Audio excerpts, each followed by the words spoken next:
Have to, supposed to और ought to। तो इन सबका मीनिंग हो जाता है चाहिए। हैव टू का मतलब भी चाहिए, सपोज्ड टू का मतलब भी चाहिए और ought to का भी मतलब क्या होता है, चाहिए। अब हैव टू का जो इस्तेमाल होता है किस प्रकार से किया जाता है कि हैव टू जब भी इस्तेमाल करते हैं, when you must do something, it is used for a situation that has a no choice। तो हैव टू का इस्तेमाल तब होता है जब आपके पास कोई चॉइस नहीं है, विकल्प नहीं होता। जैसे मैं बोल रहा हूँ यू हैव टू लर्न, तुझे पढ़ना चाहिए।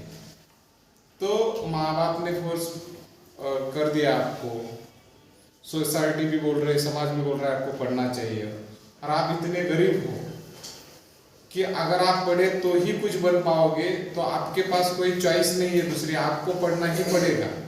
तो आपको ये बोला जा रहा है कि यू हैव टू स्टडी, तो आपको पढ़ना चाहिए। इसका मतलब होता है आपके पास दूसरा कोई विकल्प नहीं, बराबर है, कोई चॉइस नहीं है दूसरी, सिर्फ पढ़ना चाहिए। ओके, तो कुछ ऐसे रूल्स भी होते हैं जैसे कि in India you have to drive on the right.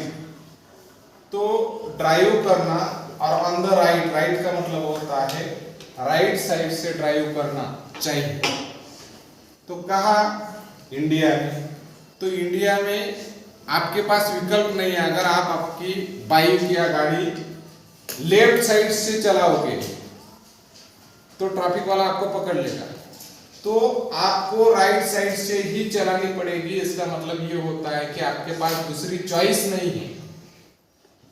In England you have to drive on the left. England में आपको आपकी गाड़ी लेफ्ट साइड से ही चलानी पड़ेगी, तो लेफ्ट साइड से चलानी चाहिए, तो ड्राइव करनी चाहिए, चलानी चाहिए।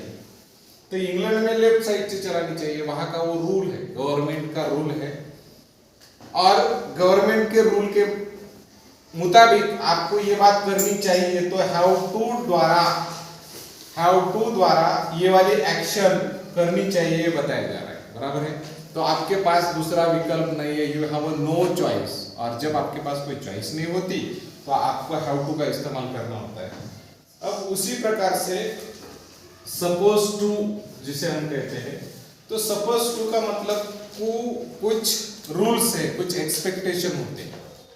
तो ये रूल्स और एक्सपेक्टेशन के लिए सपोज टू का मतलब इस्तेमाल, मतलब सपोज टू इस्तेमाल किया जाता है। और इसका भी मतलब होता है चाहिए। क्या होता है इसका मतलब? चाहिए।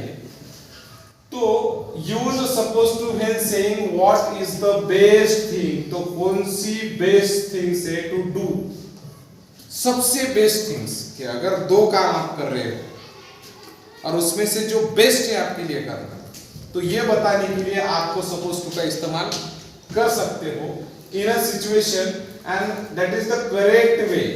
तो जो सही तरीका है ऑफ डूइंग थिंग्स, तो कुछ काम करने के सही तरीके होते हैं। तो सही तरीका या फिर कौन सी वाली बात है जो एकदम बेस्ट है, इसके लिए आप सपोज टू का इस्तेमाल कर सकते हैं। जैसे मैं एग्जांपल दे रहा हूं, you are not suppose to talk in the class. तो आपको यहां पे एक बात बताई गई, कौन सी? Not suppose to talk. तो ये वाली बात बेस्ट है। कहां पे? क्लास में बात नहीं करनी चाहिए। तो ये बात बेस्ट है आपके लिए, क्लास में बात नहीं करनी चाहिए। या फिर ऐसा भी बोल सकता हूं लाइब्रेरी, कि you are not suppose to talk in a library. आपने जो ग्रंथालय होता है जहां पे सारे बच्चे पढ़ते हैं बैठ के, तो यहाँ पे रूल होता है आपने वहां एक दूसरे के साथ बात नहीं करनी चाहिए, सिर्फ किताब पढ़नी चाहिए। तो यहाँ पे अलाउड नहीं है, वहां का रूल होता है कि किसी भी बच्चे ने एक दूसरे के साथ बात करनी नहीं है। तो यहाँ पे कौन सी बात बेस्ट है? बात ना करना, बराबर है। You are not suppose to talk in a library और इन अ क्लास। तो आपको क्लास में बात नहीं करनी चाहिए, ये वहां के लाइब्रेरी का रूल है। तो रूल बताने के लिए सपोज टू का इस्तेमाल होता है। या फिर कौन सी चीज बेस्ट है ये बताने के लिए सपोज टू का इस्तेमाल होता है। कौन सा वे, तरीका सही है ये बताने के लिए सपोज टू का इस्तेमाल किया जाता है। और उसी प्रकार से she suppose to call you last night, इसका मतलब होता है उसने कल रात को कॉल करना चाहिए था। तो कॉल करना चाहिए था, तो ये एक प्रकार का एक्सपेक्टेशन का मतलब होता है अपेक्षा। तो कल उस लड़की ने कॉल करना चाहिए था, ये उस लड़की से अपेक्षा थी। तो आप एक्सपेक्टेशन या रूल्स बताने के लिए सपोज टू का इस्तेमाल कर सकते हो।